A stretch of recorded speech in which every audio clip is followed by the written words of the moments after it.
नमस्कार friend, BPSC academy YouTube channel में आप लोगों का स्वागत है। आज हम देखने वाले हैं हड़प्पा सभ्यता या सिंधु घाटी सभ्यता का दूसरा भाग, जिसमें हम देखेंगे हड़प्पा कालीन प्रमुख स्थलें और इनमें किस स्थल का किसके द्वारा खोज किया गया, कितने में खोज किया गया और उनके प्राप्त जो साक्ष्य हैं उनके महत्व को हम समझेंगे और उस साक्ष्य के बारे में जो भी बेसिक जानकारियां हैं उसको हम इस वीडियो में देखने की कोशिश करेंगे। अगर आपने इस वीडियो का पहला भाग नहीं देखा है तो मैं नीचे आपको डिस्क्रिप्शन में लिंक दे दूंगा, आप चाहें तो वहां से जा करके पहले इसके पहले भाग को देख लीजिए और उसके बाद आप इस भाग को देखिएगा। तो चलिए आज हम बिना देर किए हुए इस वीडियो की शुरुआत करते हैं। तो सबसे पहले हम देखते हैं हड़प्पा कालीन स्थल में हड़प्पा स्थल पाकिस्तान के मोंटगोमरी जिला में स्थित है, जिसकी खोज राय बहादुर साहनी द्वारा सन 1921 में किया गया और यह जो स्थल स्थित है वह रावी नदी के किनारे स्थित है। अगर हम बात करें हड़प्पा के बारे में तो हड़प्पा सिंधु घाटी सभ्यता की खोजी जाने वाली सबसे पहली स्थल थी, इसीलिए इस स्थल के नाम पे ही पूरी सभ्यता का नाम हड़प्पा सभ्यता दे दिया गया। तो आप इसे एक के कहा जाए तो काफ़ी इम्पोर्टेंट मान सकते हैं स्थल, और इम्पोर्टेंट है भी क्योंकि आप इसके महत्व को सिर्फ इतने बातों से समझ सकते हैं कि एक स्थल के नाम पे पूरे स्थल का नाम दिया गया, और क्योंकि यह खोजी जाने वाली पहली स्थल थी तो इसलिए इसका महत्व और अधिक हो जाता है। जो हड़प्पा से जो हमें चीज़ें प्राप्त हुई है वह चीज़ें प्राप्त हुई अन्न का भंडार, यानी कि हड़प्पा से हमें जहाँ पे जो खदान रखे जाते थे उसके हमें भंडार प्राप्त हुए हैं। फिर एक चीज़ प्राप्त हुआ है गरुड़ चित्रित मुद्रा, यानी कि एक मुद्रा पे हमें गरुड़ का अंकन मिलता है, वैसी हमें मुद्रा यहाँ से प्राप्त होती है। एक प्राप्त होती है कांस्य दर्पण, यानी कि कांसे का एक दर्पण हमें वहाँ से प्राप्त हुआ है। अब यहाँ पर आप लोग देख रहे होंगे कांस्य दर्पण, तो कांसे का मतलब क्या होता है? तो जब हम तांबा और टीन को मिलाते हैं तो कांसे का निर्माण होता है। और हड़प्पा सभ्यता को हम लोग कांस्य युगीय सभ्यता भी कहते हैं, और इससे जो पहले सभ्यता थी उसे ताम्रपाषाण सभ्यता कहते थे। तो इसका आप लोग को अंतर समझना चाहिए, क्योंकि हड़प्पा को हम कांस्य युगीय सभ्यता अगर कह रहे हैं, कांस्य युगीन सभ्यता, हम इसे कांस्य युगीन आखिर सभ्यता कहते किस लिए हैं? तो हम इसे कांस्य युगीन सभ्यता इसलिए कहते हैं क्योंकि इससे जो पहली सभ्यता थी वह कांसे का प्रयोग नहीं करती थी। हड़प्पा सभ्यता या सिंधु घाटी सभ्यता के लोगों द्वारा ही पहली बार कांसे का प्रयोग किया जाने लगा। ये लोग तांबे और टीन को एक निश्चित अनुपात में मिलाते थे, जिसमें टीन की जो मात्रा होती थी आज के मात्रा से काफ़ी कम होती थी, लेकिन फिर भी इनके द्वारा कांसे का निर्माण किया जाता था और इनके द्वारा कांसा काफ़ी ज़्यादा मात्रा में प्रयोग किया जाता था। इसलिए हड़प्पा सभ्यता को हम कांस्य युगीय सभ्यता भी कहते हैं। उससे पहले वाले सभ्यता को ताम्रपाषाणिक सभ्यता कहते थे, क्योंकि सिर्फ वह तांबे का प्रयोग करते थे। तो हमें वहाँ से कांस्य दर्पण भी प्राप्त होता है। दूसरे जो चीज़ प्राप्त होती है वह एक मछुआरे का चित्र हमें प्राप्त होता है, और एक R17 नाम से कब्रिस्तान प्राप्त होता है, और जहाँ पर लोगों को दफनाया जाता था जिसका नाम R17 था। तो ये काफ़ी इंपॉर्टेंट हो जाता है और कई बार एग्जामों में पूछा भी गया है कि R17 जो कब्रिस्तान है वह कहाँ से प्राप्त हुई है। तो अब चलिए एक बार हम फिर से देख लेते हैं कि हड़प्पा के जो स्थल हैं, तो हड़प्पा वर्तमान में कहाँ पड़ता है, एक बार आप मन में रिकॉल कीजिए। मोंटगोमरी जिला पाकिस्तान। इसके खोजकर्ता कौन है? तो खोजकर्ता वही है जिन्होंने हड़प्पा के पहले स्थल की खोज की, यानी हड़प्पा की खोज की राय बहादुर साहनी। सन 1921 में इनके द्वारा यह खोज किया गया, और यह जो स्थित है वह रावी नदी के तट पर स्थित है। और यहाँ से जो चीज़ें प्राप्त होती है, एक अन्न का भंडार जहाँ खाद्यान्न हमें प्राप्त होता है, एक गरुड़ का चित्र प्राप्त होता है, एक कांसे की दर्पण प्राप्त होती है, और एक मछुआरे का चित्र और एक R17 कब्रिस्तान प्राप्त होता है। उसके बाद हम दूसरे स्थल की ओर चलते हैं। दूसरा स्थल है मोहनजोदाड़ो। मोहनजोदाड़ो हड़प्पा की सबसे बड़ी स्थल है और इसे हम मृतकों का टीला भी कहते हैं। तो मृतकों का टीला मोहनजोदाड़ो का एक शाब्दिक अर्थ होता है, जो सिंधी भाषा में इसका शाब्दिक अर्थ होता है मोहनजोदाड़ो का मृतकों का टीला। और यह कई बार एग्जाम में पूछा भी गया है कि किसे हम मृतकों का टीला कहते हैं, तो मृतकों का टीला हम मोहनजोदाड़ो को कहते हैं। और यह हड़प्पा सभ्यता या सिंधु घाटी सभ्यता की सबसे बड़ी स्थल थी। अगर हम बात करें कि मोहनजोदाड़ो कितने हेक्टेयर में फैली हुई थी, तो यह सबसे बड़ी सभ्यता 125 हेक्टेयर में इसका जो क्षेत्रफल था वह फैला हुआ था। तो आप इसकी विशालता का अंदाजा इसी बात से लगा सकते हैं।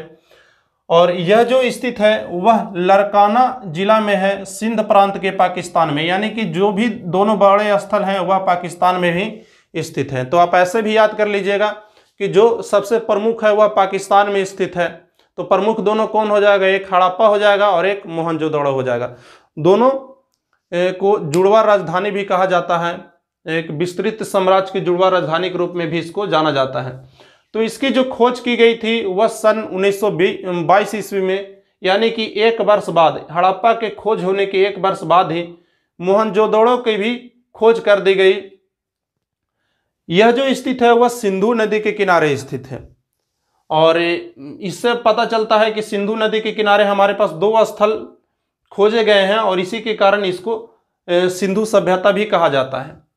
यहाँ से जो हमें प्राप्त होती है, तो यहाँ से काफ़ी इंपॉर्टेंट चीज़ें प्राप्त होती है जो एग्जामों में हर वक्त पूछा जाता है। जैसे विशाल स्नानागार, आप लोग देखे होंगे जब आप कभी टेस्ट प्रैक्टिस करते होंगे या कोई एग्जाम दे रहे होंगे तो आपसे पूछा जाता होगा कि विशाल स्नानागार कहाँ से प्राप्त हुए हैं। तो विशाल स्नानागार मोहनजोदड़ो से प्राप्त हुए हैं। यह एक कहा जाए तो एक तालाब के रूप में था जिसकी जो लंबाई थी वो 11.2 मीटर और चौड़ाई अराउंड 8 मीटर और गहराई 2 मीटर के अराउंड होगी।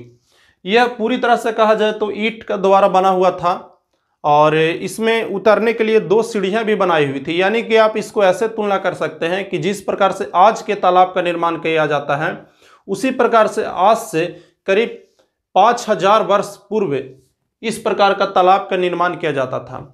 विशाल स्नानागार में जो हमें लगता है, जो इतिहासकारों को लगता है कि इतना बड़ा स्नानागार का प्रयोग धार्मिक अनुष्ठान के लिए किया जाता होगा। जब कोई धार्मिक अनुष्ठान किया जाता होगा तो उसमें सामूहिक रूप से लोग इसमें स्नान करते होंगे। तो विशाल स्नानागार कहाँ से प्राप्त हुआ है, मोहनजोदाड़ो से प्राप्त हुआ है। महाविद्यालय मोहनजोदाड़ो से प्राप्त हुआ है। मोहनजोदाड़ो का जो दुर्ग होता था उसी में एक महाविद्यालय भी प्राप्त हुआ है। कांसे की एक नर्तकी की मूर्ति, यह काफी इंपॉर्टेंट है, आप लोग देखे होंगे कई एग्जामों में पूछा गया है कांसे की नर्तकी की मूर्ति कहां से प्राप्त हुई है। तो कांसे की मूर्ति यह मोहनजोदाड़ो से प्राप्त हुई है। इसको आप VVI जरूर कर लीजिएगा, इस बहुत पूछता है और आप लोगों से पूछे जाने की इसकी पूरी संभावना है। एक श्रृंगी पशु वाली मुद्रा मिला है जिसपे एक श्रृंगी पशु का अंकन है, वैसी बहुत संख्या में मुद्राएं मिली हैं। और एक पुरोहित का मूर्ति मिला है, पुरोहित का मूर्ति मिला है जिसमें ऐसा देखने से लगता है कि कोई पुरोहित या राजा का चित्र होगा, इसलिए इतिहासकार जो थे इसको मान लिए कि यह कोई पुरोहित है या कोई राजा का चित्र है। तो ये थी मोहनजोदड़ो की चीज़ें। अब इसको हम थोड़ा सा रिकॉल कर लेते हैं। मोहनजोदड़ो जो सबसे बड़ा स्थल है इसको मृतकों का टीला भी कहा जाता है, जो किस भाषा में कहा जाता है, तो यह कहा जाता है सिंध भाषा में। खोज इसका किसके द्वारा किया गया, राखल दास बनर्जी द्वारा। जो यह स्थित है वह लरकाना जिला में स्थित है, लरकाना जिला में स्थित है। 1922 ईस्वी में इसकी खोज की गई और यह सिंधु नदी के किनारे स्थित है। यहाँ से जो प्रमुख चीज़ें प्राप्त हुई है, फर्स्ट नंबर पे विशाल स्नानागार, महाविद्यालय, कांस्य मूर्ति, श्रृंगी पशु वाले मुद्राएं और एक पुरोहित की मूर्ति यहाँ से प्राप्त हुई है। चलिए अगला जो स्थल है वह लोथल है। लोथल है वह गुजरात में स्थित है और यह एक तटवर्ती इलाका है। यानी कि लोथल का जो इस्तेमाल किया जाता था वह एक बंदरगाह शहर के रूप में किया जाता था, बंदरगाह स्थल के रूप में किया जाता था। यहीं से विदेश में जब कोई चीज़ें ले जाना होती थी, जब नाव का प्रयोग किया जाता था, तो यही स्थल से बाहर की ओर यहाँ से सामान भेजा जाता था। यानी कि लोथल एक क्या था, लोथल एक बंदरगाह स्थल था। इसकी यह एक प्रमुख चीजें थी कि यह क्या था, बंदरगाह था। लोथल बंदरगाह था। यह गुजरात के अहमदनगर जिला में स्थित है, जिसकी खोज रंगनाथ राव द्वारा सन 1955 ईस्वी में किया गया। लोथल जिस नदी के किनारे स्थित है उसका नाम है भोगवा, और यहाँ से भी कुछ इंपॉर्टेंट चीजें प्राप्त हुई हैं, जैसे गोदीबाड़ा, चावल के साच और एक चलाक लोमड़ी का चित्र। आप लोगों ने कहानी सुना होगा कि एक कौवा बैठा रहता है और कौवा रोटी दबाए हुए रहता है चोंच में, और लोमड़ी नीचे से कहती है कि गाना गाओ, और कौवा जब गाना गाने लगता है तो उसके रोटी है जो गिर जाता है और उसी को लोमड़ी लेकर चला जाता है। तो यह जो चित्र और यह जो कहानी आया, ये कहानी कहाँ से आया, तो ये कहानी लोथल के एक चालाक लोमड़ी के चित्र से आया है। इसका साक्ष्य जो है, जो इस कहानी का आधार है, वह सिंधु घाटी सभ्यता के 5000 वर्ष पूर्व से है। तो एक चालाक लोमड़ी का चित्र वहां से मिलता है, फारस के कुछ मुहरें मिलती है और एक घोड़े का मूर्ति मिलता है। हाथी के दांत के भी साक्ष्य जो यहीं से प्राप्त होते हैं। तो चलिए एक बार फिर हम लोथल को देख लेते हैं। तो लोथल एक बंदरगाह स्थल था जो गुजरात में स्थित है, भारत के गुजरात के अहमदनगर जिला में स्थित है। इसकी खोज रंगनाथ राव द्वारा सन 1955 में किया गया, जो भोगवा नदी के किनारे स्थित है। यहां से जो प्रमुख चीजें प्राप्त हुई है, गोदीबाड़ा, चावल, चलाक लोमड़ी का चित्र, फारस की मुहरे और एक घोड़े और एक हाथी के दांत का भी साक्ष्य यहां से प्राप्त होता है। इसके बाद अगला स्थल है चहुदड़ो।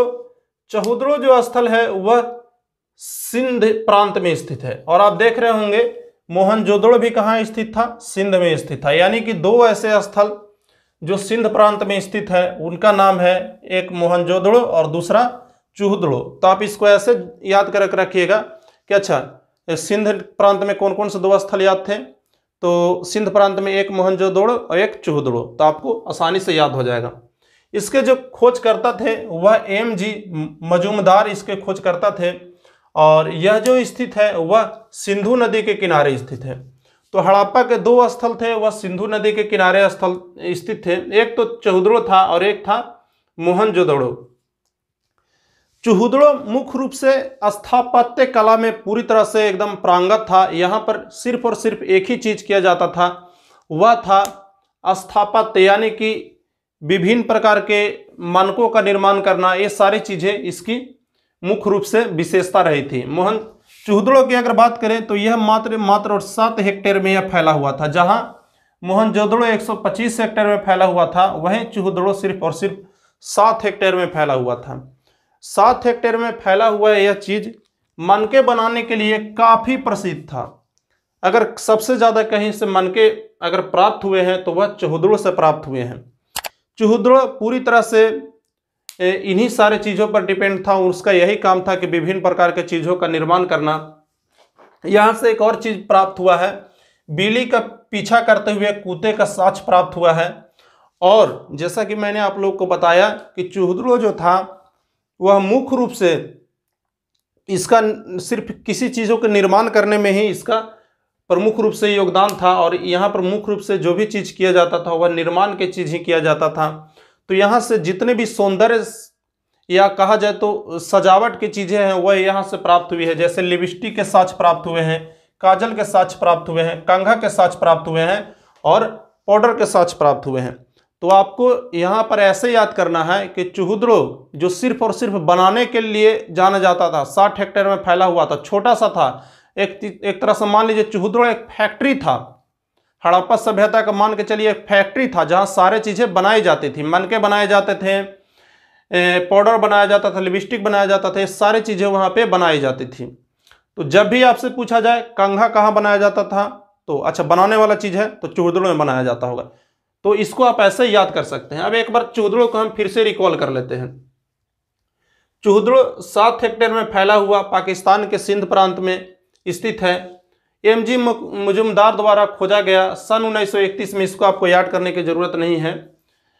सिंधु नदी के किनारे है और यहाँ पर मनके बनाने के कारखाने हमें प्राप्त हुए हैं। बिल्ली का पीछा करता हुआ एक कुत्ता प्राप्त हुआ है। लिपस्टिक, काजल, पाउडर, ये सारी चीजें प्राप्त हुई हैं। चलिए हम अगले जो स्थल है उसकी ओर चलते हैं। कालीबंगा। कालीबंगा भारत में स्थित एक प्रमुख स्थल है जो राजस्थान के हनुमानगढ़ जिला से प्राप्त हुआ है। इसके जो खोज करता है आनंद घोष 1953 में खोज किए थे। यह आपके लिए इंपॉर्टेंट नहीं रह जाता है, लेकिन यह आपके लिए इंपॉर्टेंट हो जाता है कि कालीबंगा किस नदी के किनारे स्थित है। तो कालीबंगा घरघर नदी के किनारे स्थित है। यहां से हमें जुते हुए खेत के साक्ष्य प्राप्त होते हैं। यानी कि ये खेत कैसे जोते जाते थे, तो ये खेत हल के द्वारा जोते जाते थे। और जोतने का भी तरीका कैसा था, तो एक बार इधर से जोता और एक बार इधर से जोता, यानी कि जोत जो थी एक दूसरे के समकोण पर काटती थी। अग्निकुंड के साक्ष्य मिले हैं और कुछ चूड़ियों का भी साक्ष्य मिले हैं। आप देख रहे होंगे इसका नाम कालीबंगा है, यानी कि काली रंग के चूड़ियों के कारण ही कालीबंगा का नाम कालीबंगा पड़ा। यानी कि यह काफ़ी इंपॉर्टेंट हो जाता है कि काली रंग के चूड़ियों का साक्ष्य कहाँ से मिलते हैं, तो यह कालीबंगा से मिलते हैं और इसके नाम में ही छुपा हुआ है इसका साक्ष्य। तो चलिए हम एक बार फिर से रिकॉल कर लेते हैं। कालीबंगा राजस्थान के हनुमानगढ़ में स्थित है। कालीबंगा का नाम कालीबंगा इसलिए पड़ा क्योंकि यहाँ पे काली रंग के चूड़ियों का साक्ष्य मिला है। यह जो स्थल है वह घरघर नदी के किनारे स्थित है। यहाँ से हमें जुते हुए खेत के साक्ष्य मिले हैं। यह जो खेत जोते जाते थे वह एक बार समकोण रूप से जोता जाता था, यानी कि एक बार ऐसे जोता गया या एक बार ऐसे जोता गया। तो ये थी, अग्निकुंड के साक्ष्य मिले हैं। चलिए हम अगले स्थल की ओर चलते हैं। अगला जो स्थल है वह बनवाली है। बनवाली हरियाणा के हिसार जिले में स्थित है और इसके जो खोजकर्ता हैं वह आर.के. बिष्ट हैं और इसको 1973 में इसको खोजा गया। सरस्वती नदी के किनारे स्थित है और यहाँ से सिर्फ और सिर्फ एक ही इंपॉर्टेंट चीज़ है जो यहाँ से प्राप्त हुआ है, वह मिट्टी के हल का एक के साक्ष्य हमें यहाँ से प्राप्त होता है। तो चलिए इसको एक बार थोड़ा सा रिकॉल कर लेते हैं। बनवाली भारत के हरियाणा क्षेत्र के हिसार जिले में स्थित है। इसके खोजकर्ता आर.के. बिष्ट इसके खोजकर्ता हैं। 1973 में यह खोजा गया है, इंपॉर्टेंट नहीं है। सरस्वती नदी के किनारे यह स्थल स्थित है और यहाँ से मिट्टी के हल प्राप्त किए गए हैं। रोपड़ पंजाब के रूपनगर जिला में स्थित है जो सतलज नदी के किनारे स्थित है और यहाँ से कुछ चीज़ें हैं जो इम्पोर्टेंट है जो यहाँ से प्राप्त हुई है। एक तो प्राप्त हुई है तांबे की कुल्हाड़ी। तो यहाँ से तांबे की कुल्हाड़ी अगर प्राप्त हो रही है तो इससे पता चलता है कि हड़प्पा के लोग कुल्हाड़ी से परिचित थे, यानी कि किसी चीज़ को काटने के लिए वह कुल्हाड़ी का प्रयोग करते थे। मानव के साथ कुत्ते को दफनाए जाने का साक्ष्य यह कहाँ से प्राप्त हुआ है, तो यह प्राप्त हुआ है रोपड़ से। अगला जो स्थल है वह राखीगढ़ी है। राखीगढ़ी घरघर नदी के किनारे स्थित है और यह भारत में स्थित सबसे बड़ा स्थल है। तो घरघर नदी के किनारे दो स्थलें यहाँ पर हमें प्राप्त हो जाती है, पहला राखीगढ़ी और दूसरा कालीबंगा। तो ये कुछ स्थल थे।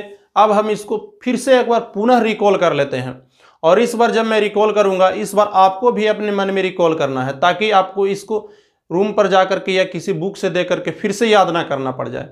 तो एक बार जब मैं बोलता हूं तो आपको भी थोड़ा सा, मैं जब विराम लगाऊंगा उसी वक्त आप इसको अपने मन में दोहराइएगा। तो हड़प्पा स्थल कहां से खोजी गई? मोंटगोमरी जिला पाकिस्तान। खोजकर्ता राय बहादुर साहनी। किस वर्ष? 1921। किस नदी के किनारे स्थित है? रावी नदी के किनारे स्थित है। क्या क्या मिला? अन्न का भंडार, गरुड़ चित्रित मुद्रा, कांसे का दर्पण, मछुआरे का चित्र और R70 कब्रिस्तान। सबसे पहला स्थल हड़प्पा कंप्लीट हो गया।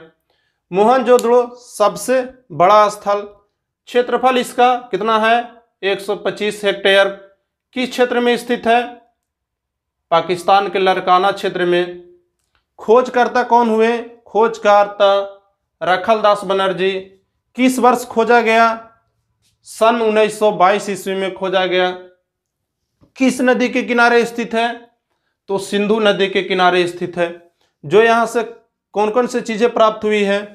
तो यहाँ से विशाल स्नानागार प्राप्त हुआ है, जिसमें धार्मिक कार्यों के लिए स्नान करते थे सब एक साथ मिल करके।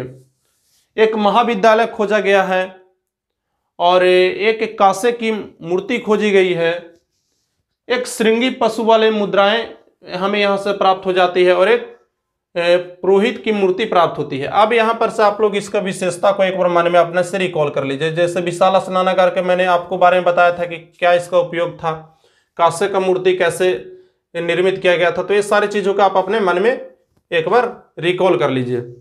लोथल एक बंदरगाह स्थल था जो गुजरात से खोजा गया था। अहमदनगर गुजरात से खोजा गया था। रंगनाथ राव इसके खोजकर्ता थे। सन 1955 ईस्वी में इसको खोजा गया था और यह भोगवा नदी के किनारे स्थित है। कौन सा नदी के किनारे स्थित है? भोगवा नदी के किनारे स्थित है।